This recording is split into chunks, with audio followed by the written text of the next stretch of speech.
SNX Marathi, Siddheshwar news express, सत्यासाठी SNX सोबत। स्त्री शिक्षणाची ज्योत पेटवणाऱ्या आद्य शिक्षिका क्रांतीज्योती सावित्रीबाई फुले यांची जन्मभूमी नायगाव, तालुका खंडाळा, जिल्हा सातारा येथे त्यांच्या जीवन कार्यावर प्रकाश टाकणारे भव्य दिव्य स्मारक उभारण्यात येणार आहे।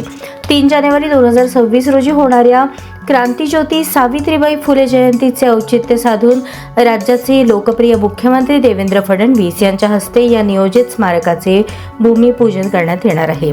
या अनुषंगाने नियोजित स्मारक व भूमिपूजन कार्यक्रमाच्या स्थळाची पाहणी करण्यात आली। यावेळी उपस्थित अधिकारी, कर्मचारी तसेच नायगाव ग्रामपंचायतीचे पदाधिकारी यांना आवश्यक त्या सूचना देण्यात आल्या। जयंती उत्सव व स्मारक भूमिपूजन कार्यक्रमासाठी राज्याच्या कानाकोपऱ्यातून लाखोंच्या संख्येने सर्व समाज बांधव नायगाव येथे उपस्थित राहणार आहेत। त्यामुळे सावित्रीमाईंची जन्मभूमी नायगाव येथे कार्यक्रमाच्या यशस्वी आयोजनासाठी जय्यत तयारी सुरू आहे।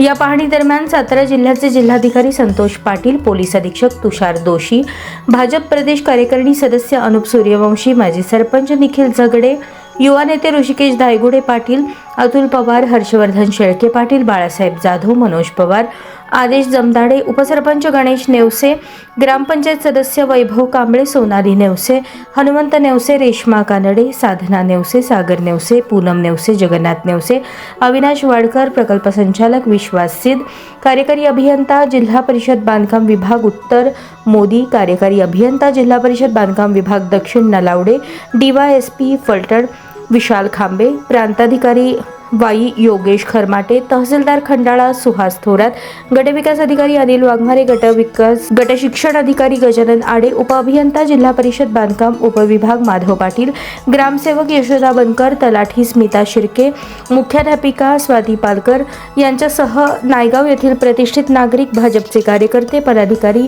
ग्रामस्थ मोठ्या संख्येने उपस्थित होते।